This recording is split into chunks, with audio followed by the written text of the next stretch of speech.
let us be clear about what we mean. Right now, in the United States of America, 3 families control more wealth than the bottom half of our country, some 160 million Americans. The top 1% own more wealth than the bottom 92%, and 49% of all new income generated today goes to the top 1%. In fact, income and wealth inequality today is greater in the United States than in any time since the 1920s. And when we talk about oligarchy, it is not just that the very rich are getting much richer. It is that tens of millions of working-class people in the wealthiest country on earth are suffering under incredible economic hardship, desperately trying to survive. Today, nearly 40 million Americans live in poverty, and tonight, some 500,000 Americans, including many veterans, will be sleeping out on the streets. About half of our country lives paycheck to paycheck, as tens of millions of our people are an accident, a divorce, a sickness, or a layoff away from economic devastation. While many public schools throughout the country lack the resources to adequately educate our young people, we are the most heavily incarcerated nation on earth. After decades of policies that have encouraged and subsidized unbridled corporate greed, we now have an economy that is fundamentally broken and grotesquely unfair. Even while macroeconomic numbers like GDP, the stock market, and the unemployment rate are strong, millions of middle-class and working-class people struggle to keep their heads above water, while at the same time the billionaire class consumes the lion's share of the wealth that we are collectively creating as a nation. In the midst of a so-called booming economy, real wages for the average worker have barely risen at all, and despite an explosion in technology and worker productivity, the average wage of the American worker in real dollars is no higher than it was 46 years ago, and millions of people in our country today are forced to work 2 or 3 jobs just to survive. And here is something quite incredible that tells you all that you need to know about the results of unfettered capitalism. All of us want to live long, happy, and productive lives. But in America today, the very rich live, on average, 15 years longer than the poorest Americans. In 2014, for example, in McDowell County, West Virginia, one of the poorest counties in the nation, life expectancy for men was 64 years. In Fairfax County, Virginia, a wealthy county, just 350 miles away, life expectancy for men was nearly 82 years, an 18-year differential. The life expectancy gap for women in the 2 counties was 12 years. In other words, the issue of unfettered capitalism is not just an academic debate. Poverty, economic distress, and despair are life-threatening issues for millions of working people in this country. While the rich get richer, they live longer lives. While poor and working families struggle economically and often lack adequate health care, their life expectancy is declining for the first time in modern American history. Taken together, the American dream of upward mobility is in peril. In fact, if we don't turn things around, our younger generation will, for the first time in living memory have a lower standard of living than their parents. And that is not acceptable. Globally, the situation is even more shocking, with most of the world's wealth concentrated among a very few, while billions of people have almost nothing. Today, the world's richest 26 billionaires, 26, now own as much wealth as the poorest 3.8 billion people on the planet, half of the world's population. But the struggle we are facing today is not just economic.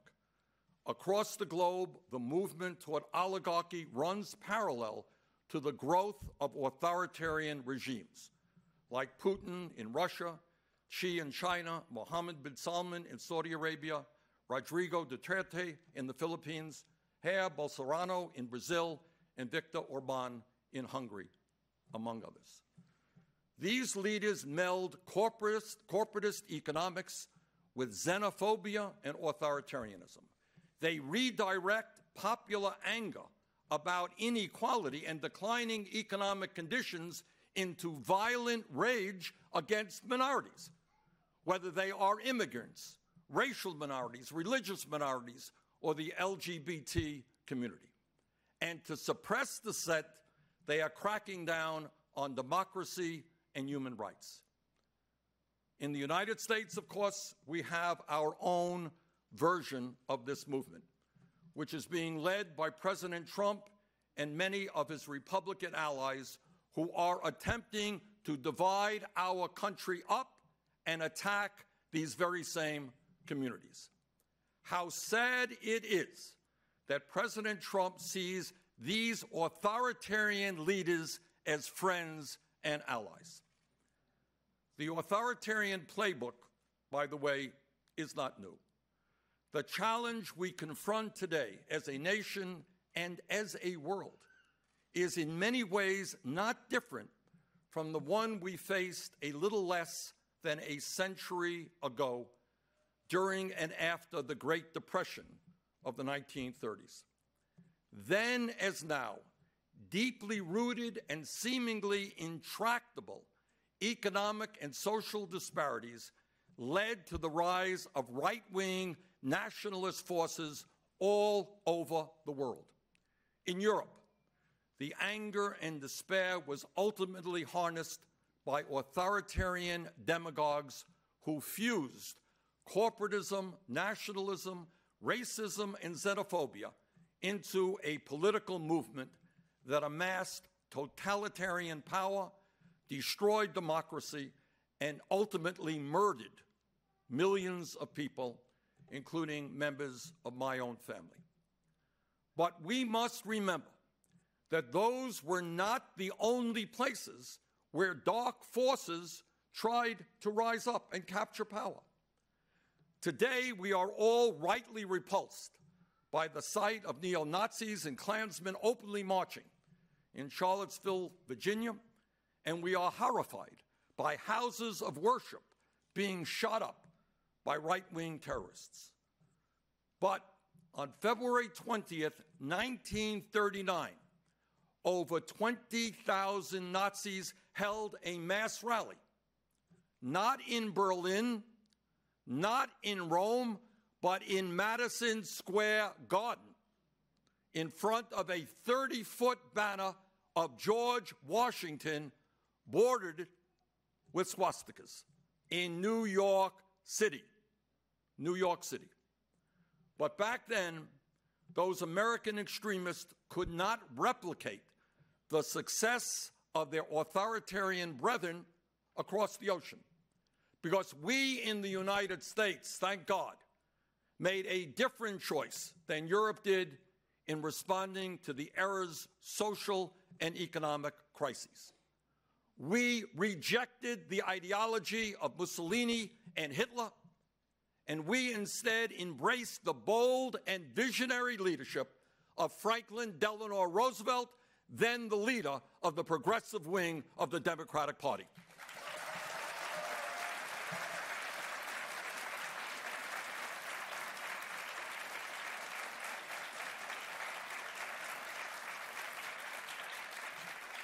together with organized labor, leaders in the African American community, and progressives inside and outside the Democratic Party, Roosevelt led a transformation of the American government and the American economy.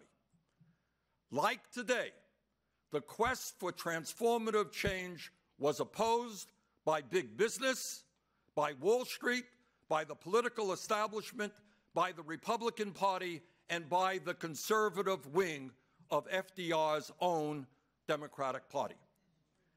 And he faced the same scare tactics then that we experience today: red baiting, xenophobia, racism, and anti-Semitism.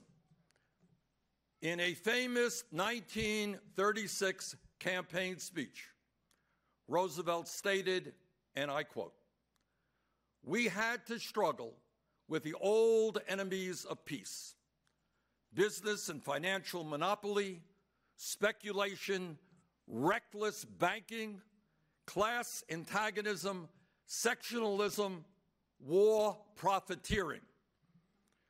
They had begun to consider the government of the United States as a mere appendage to their own affairs. We know now that government by organized money is just as dangerous as government by organized mob.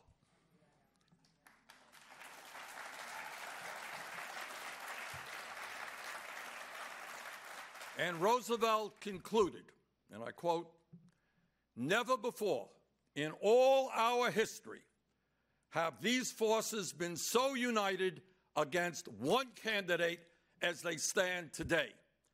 They are unanimous in their hate for me, and I welcome their hatred."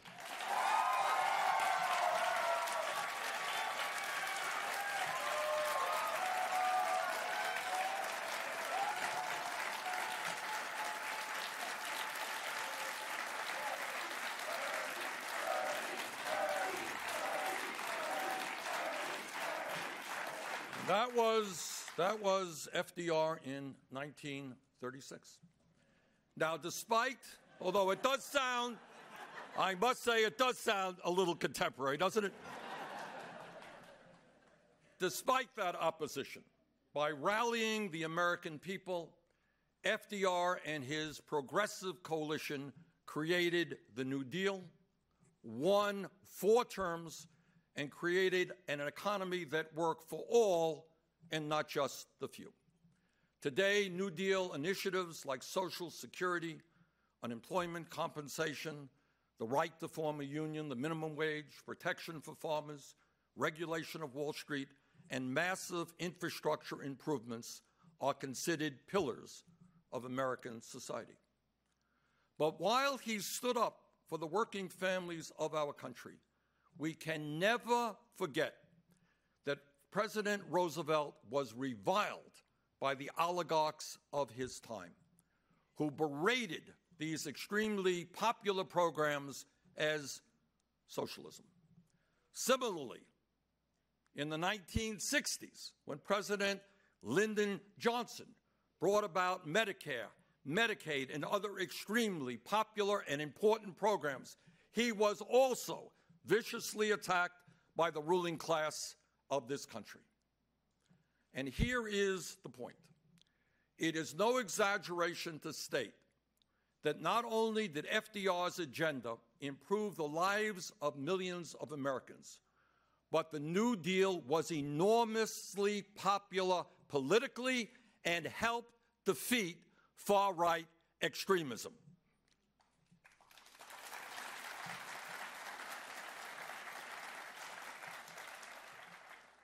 For a time. Today, America and the world are once again moving toward authoritarianism, and the same right-wing forces of oligarchy, corporatism, nationalism, racism, and xenophobia are on the march, pushing us to make the apocalyptically wrong choice that Europe made in the last century. Today, we now see a handful of billionaires with unprecedented wealth and power.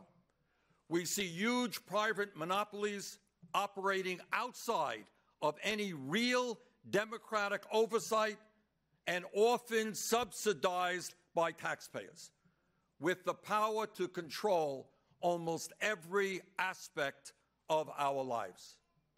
They are the profit-taking gatekeepers of our healthcare, our technology, our finance system, our food supply, and almost all of the other basic necessities of life. And let us name them. They are Wall Street, the insurance companies, the drug companies, the fossil fuel industry, the military-industrial complex, the prison-industrial complex, and giant agribusiness.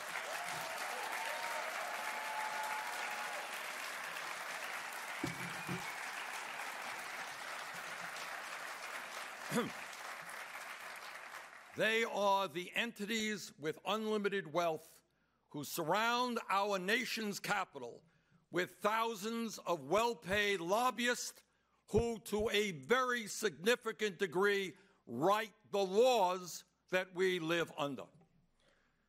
Today, we have a demagogue in the White House who, for cheap political gain, is attempting to deflect the attention of the American people away from the real crises that we face, and instead is doing what demagogues always do, and that is to divide people up and legislate hatred. This is a president who supports brutal family separations, border walls, Muslim bans, anti-LGBT policies, deportations, and voter suppression. It is my very strong belief that the United States must reject that path of hatred and divisiveness and instead find the moral conviction to choose a different path, a higher path, a path of compassion, justice, and love.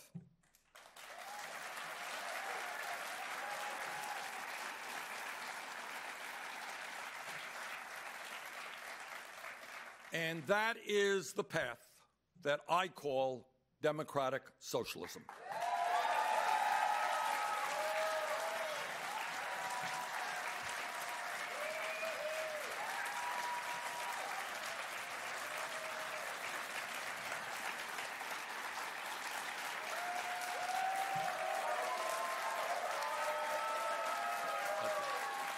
Thank you.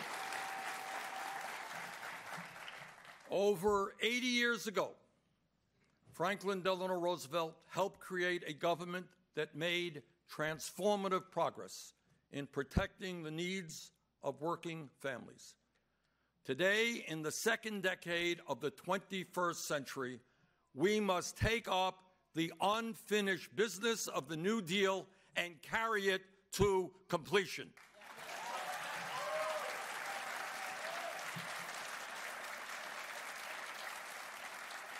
This is the unfinished business of the Democratic Party and the vision we together must accomplish.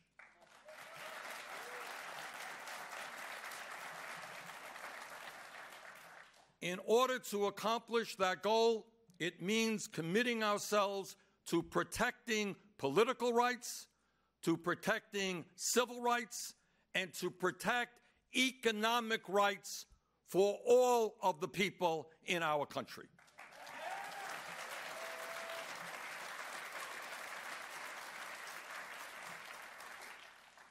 As FDR stated in his 1944 State of the Union address, and I quote, "We have come to a clear realization of the fact that true individual freedom cannot exist without economic security and independence," end quote.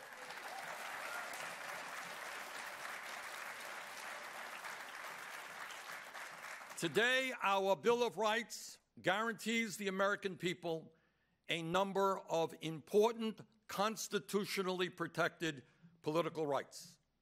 And while we understand that these rights have not always been respected, and we have so much work to do in order to protect those rights, we are proud that our Constitution guarantees freedom of religion, freedom of expression, freedom of assembly, a free press, and other rights, because we understand that we can never have true American freedom unless we are free from authoritarian tyranny.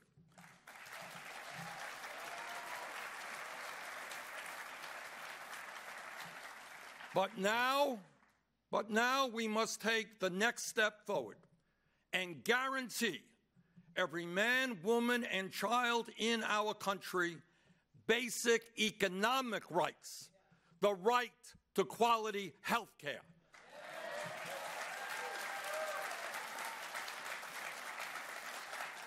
the right to as much education as one needs to succeed in our society, the right to a good job that pays a living wage,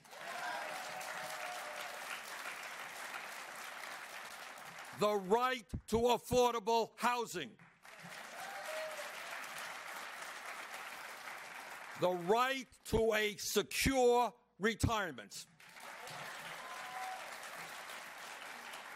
and the right to live in a clean environment.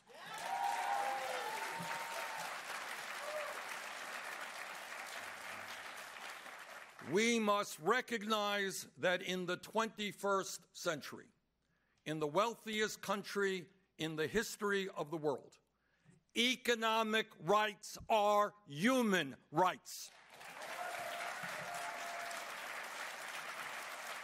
And that is what I mean by democratic socialism.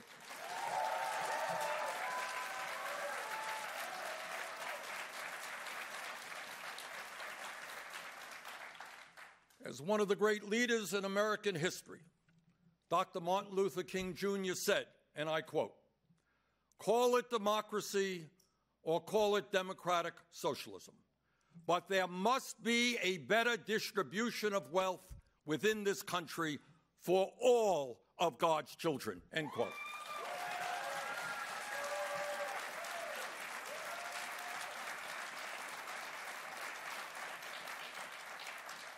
To realize this vision, we must not view America only as a population of disconnected individuals. We must also view ourselves as part of, and I quote, "an inescapable network of mutuality tied in a single garment of destiny," end quote, as Dr. King put it. In other words, we are in this together.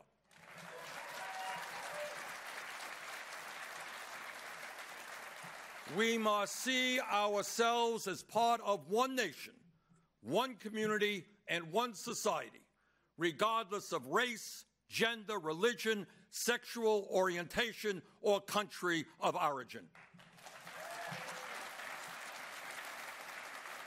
This quintessentially American idea is literally emblazoned on our coins. E pluribus unum, from the many, one.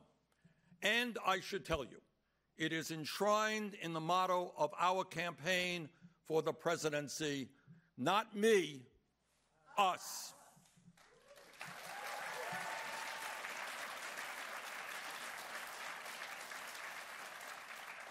Let me be clear.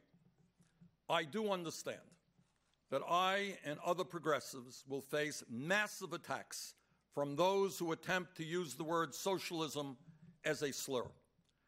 But I should also tell you that I have faced and overcome these attacks for decades, and I am not the only one.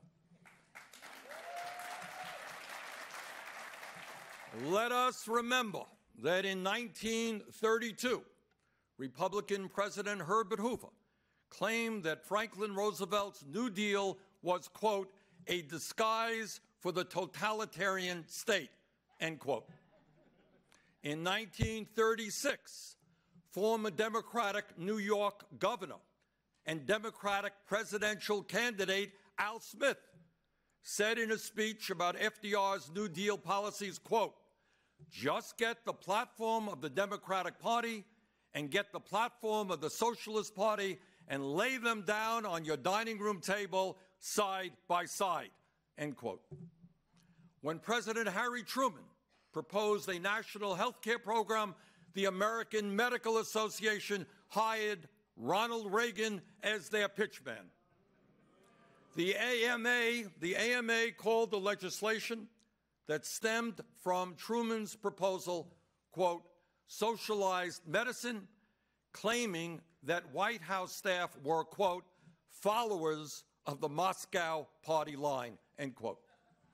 In 1960, Ronald Reagan, in a letter to Richard Nixon, wrote the following about John F. Kennedy, quote, "Under the tousled, boyish haircut is still old Karl Marx," end quote. In the 1990s, then Congressman Newt Gingrich claimed President Bill Clinton's health care plan was, quote, "centralized, bureaucratic socialism." The Conservative Heritage Foundation has claimed that the Children's Health Insurance Program, the CHIP program, was, quote, "a step toward socialism." Former Speaker of the House, John Boehner, claimed the stimulus package, the omnibus spending bill, and the budget proposed by President Obama were all one big down payment on a new American socialist experiment. In this regard, President Harry Truman was right. And listen to what he said. Truman said, and I quote, "Socialism is the epithet they have hurled at every advance the people have made in the last 20 years.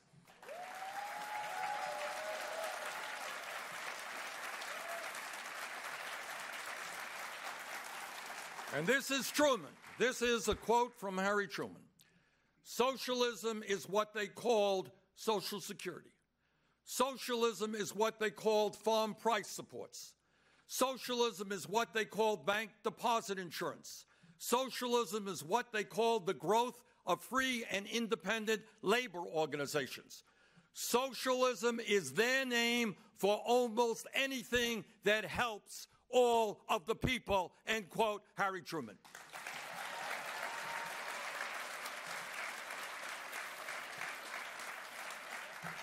Now, let us be very clear.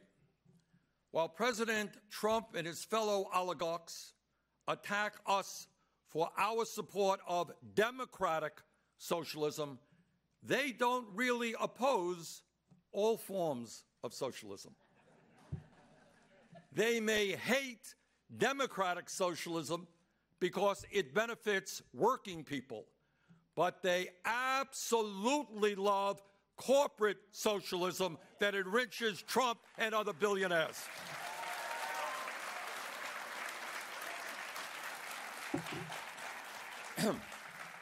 Let us never forget the unbelievable hypocrisy of Wall Street, the high priests of unfettered capitalism.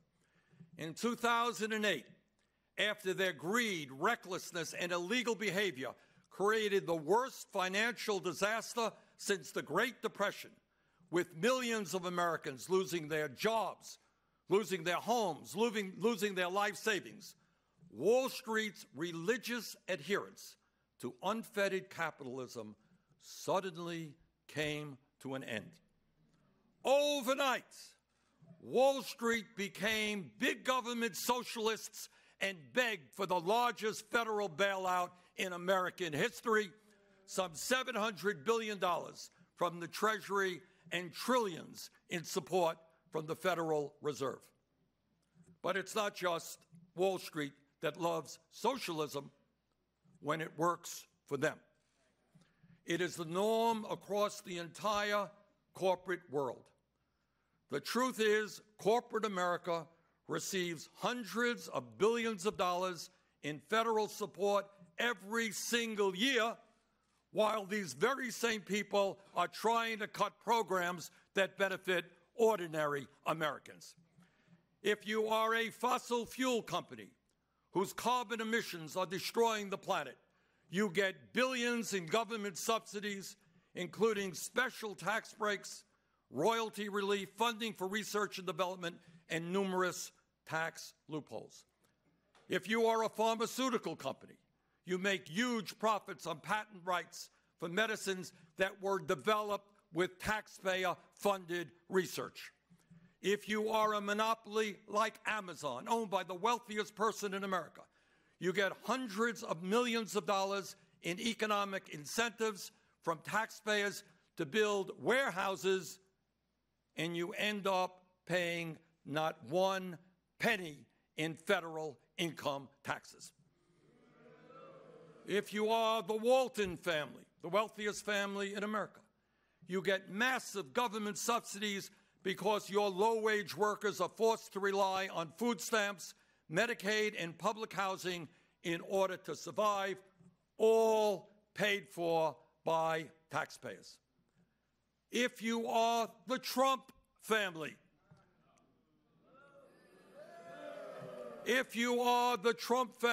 you got $885 million worth of tax breaks and subsidies for your family's housing empire that was built on racial discrimination.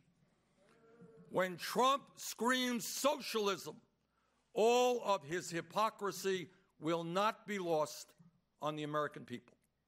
Americans will know that he is attacking all that we take for granted, from Social Security to Medicare to veterans' health care to roads and bridges to public schools to national parks to clean water and clean air. When Trump attacks socialism, I am reminded again of what Dr. Martin Luther King Jr. said, and I quote, "This country has socialism for the rich, rugged individualism for the poor," end quote.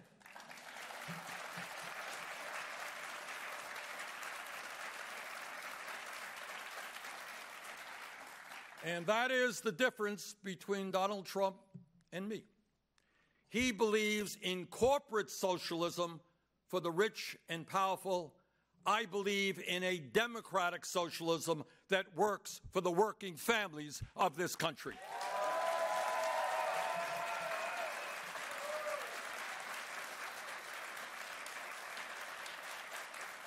What I believe is that the American people deserve freedom, true freedom. Freedom is an often used word, but it is time that we took a hard look at what that word actually means. Ask yourself, what does it really mean to be free? Are you truly free if you are unable to go to a doctor when you are sick, or face financial bankruptcy when you leave the hospital? Are you truly free if you cannot afford the prescription drugs you need in order to stay alive? Are you truly free when you spend half of your limited income on housing and are forced to borrow money from a payday lender at 200% interest rates? Are you truly free if you are 70 years old and forced to work because you lack a pension or enough money to retire? Are you truly free if you are unable to go to a college or a trade school because your family lacks the income? Are you truly free if you are forced to work 60 or 80 hours a week because you cannot find a job that pays you a living wage?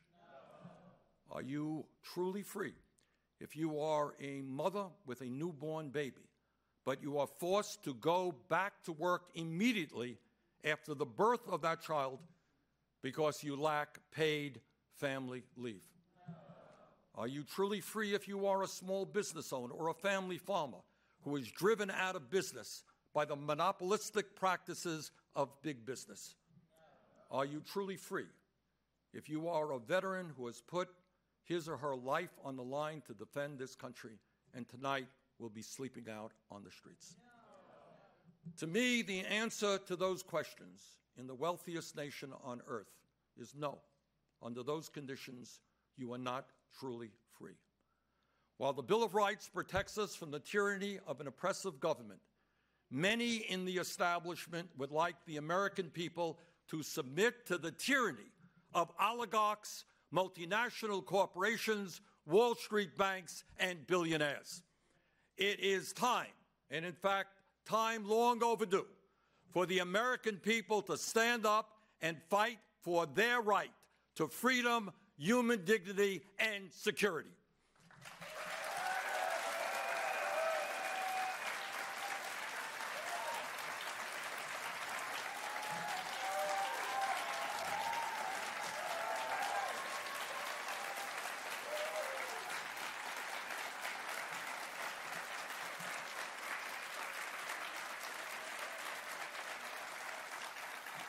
And that is the core of what my politics and what this campaign is all about. In 1944, FDR proposed an economic Bill of Rights, but he died a year later and was never able to fulfill that vision. Our job, 75 years later, is to complete what Roosevelt started. And that is why today I am proposing a 21st century economic Bill of Rights.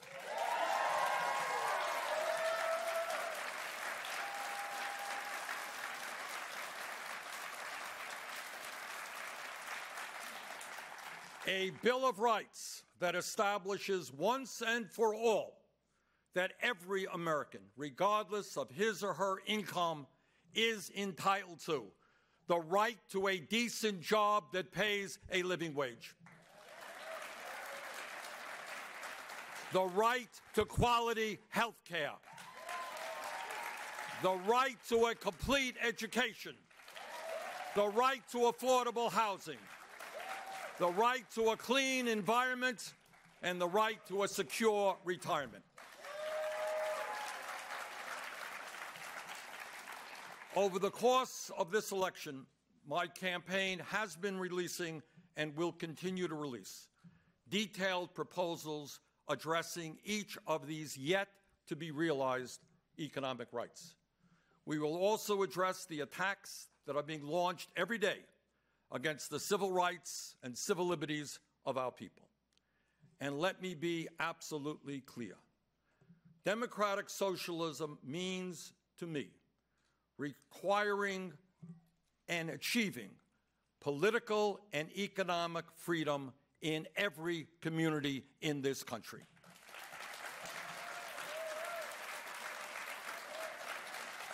And let me be very, very clear as well when I state that the only way we achieve these goals is through a political revolution.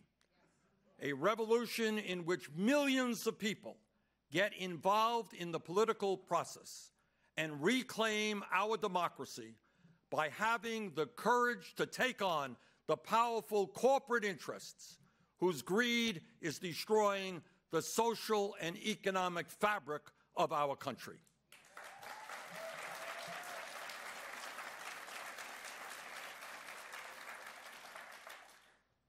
At the end of the day, the 1% may have enormous wealth and enormous power, but they are just 1%.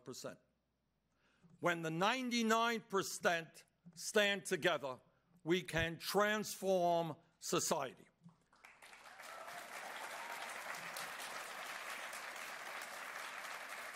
My friends, these are my values, and that is why I call myself a democratic socialist.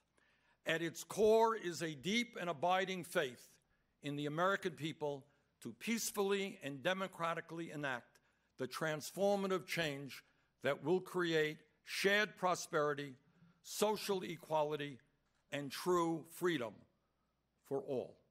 Thank you very much.